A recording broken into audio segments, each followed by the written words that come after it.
కార్యకర్తలకు అండగా నిలబడ్డారు.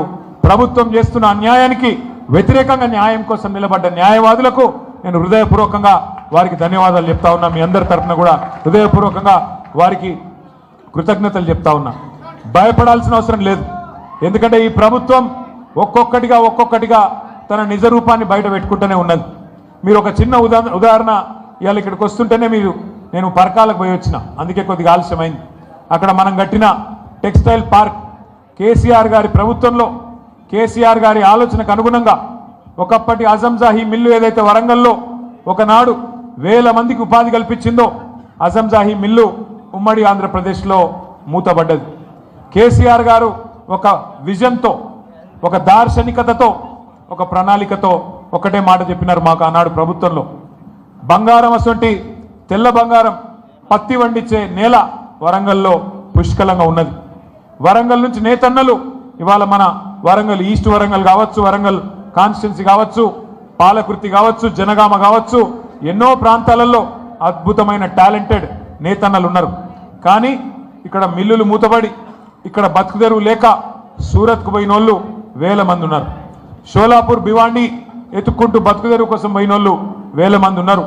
వాళ్ళందరికీ మళ్ళీ తిరిగి రావాలి, వాళ్ళందరూ మళ్ళీ వరంగల్కు రావాలి, వరంగల్ కలకల్లాడాలన్న ఉద్దేశంతో 2017 అక్టోబర్ నెలలో కేసీఆర్ గారి చేతుల మీదుగా శంకుస్థాపన చేసుకున్న కాకతీయ మెగా టెక్స్టైల్ పార్కు ఇవాళ పెద్ద ఎత్తున పరిశ్రమలు మనం తీసుకున్న ప్రయత్నంతో, మనం చేసిన ప్రయత్నంతో, మనం తీసుకున్న చొరవతోని ఇలా కైటెక్స్ లాంటి పరిశ్రమ, అట్లాగే యంగ్ వన్ అనే దక్షిణ కొరియాకు సంబంధించిన పరిశ్రమ, బొంబాయికి సంబంధించిన గణేష అనే సంస్థ, ఇవన్నీ కూడా వచ్చి అక్కడ పెద్ద ఎత్తున ఉపాధి ఏదైతే దొరుకుతున్నదో వాళ్ళ ఆహ్వానం మేరకు, మా ధర్మారెడ్డి గారి ఆహ్వానం మేరకు అక్కడికి పోయి చూసి వచ్చినాం. అక్కడ పోయినప్పుడు చాలామంది పరకాలకు సంబంధించిన నాయకులు, రూరల్ నాయకులు అందరు కలిసి వాళ్ళు అడుగుతున్నారు, అన్నా మరి బీసీ రిజర్వేషన్ల మీద మనం ఏం చెప్పాలి అన్నారు. ఏం చెప్పేది ఉన్నది మీకు తెలుసు. బీసీ డిక్లరేషన్ అని తెచ్చింది కాంగ్రెస్ పార్టీ 2023 నవంబర్ మాసంలో, నవంబర్ 10 నాడు, 2 ఏళ్ల కిందట ఆ రోజు కామారెడ్డిలో బీసీ డిక్లరేషన్ అని పెట్టింది. ఏమేం చెప్పిండ్రల్లా, బీసీలకు, బలహీన వర్గాలకు 42% రిజర్వేషను, విద్యలో, ఉద్యోగాలలో, ప్రభుత్వ కాంట్రాక్ట్లలో, అట్లాగే రాజకీయ ప్రాతినిధ్యంలో కూడా 42% వాటా ఇచ్చి తీర్థం 6 నెలలనే ఇస్తామని చెప్పి నమ్మబలికి బీసీల ఓట్లు వేయించుకున్నది కాంగ్రెస్ పార్టీ.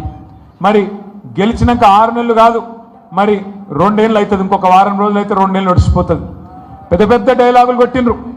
42% ఇస్తామన్నారు.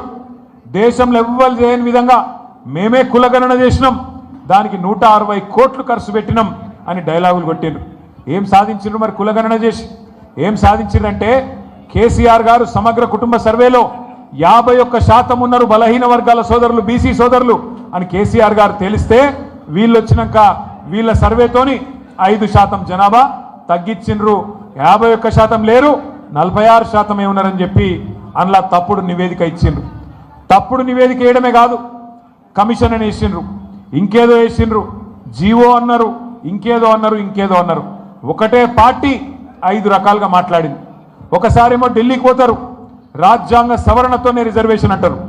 ఇంకోసారి హైదరాబాద్లో ఇక మేము అసెంబ్లీలో బిల్లు పెట్టినాం, అయిపోయింది పో అని ఒకసారి అంటారు. మూడోసారి క్యాబినెట్లో ఆర్డినెన్స్ ఇచ్చేసినాం పోండ్రి అని ఇంకోసారి అన్నారు. నాలుగోసారి ఆర్డినెన్స్ కాదు, బిల్లు కాదు, రాజ్యాంగ సవరణ కాదు, మేము జీవో ఇచ్చినాం, జీవోతో అయిపోయింది పో అని జీవో ఇచ్చినాం అన్నారు. ఇక ఆఖరికి ఏం చేసిర్రు మరి?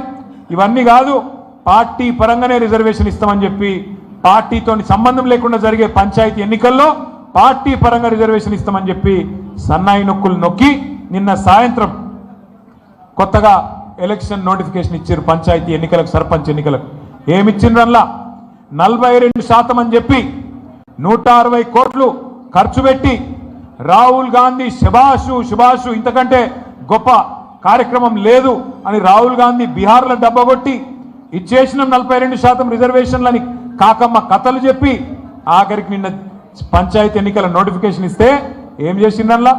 ఇదివరకు కేసీఆర్ ప్రభుత్వంలో ఇచ్చిన 24% రిజర్వేషన్లను తగ్గించి 17% చేసింది ఇవాళ. ఎక్కడ 42 చెప్పింది ఇచ్చిందేమో 17%.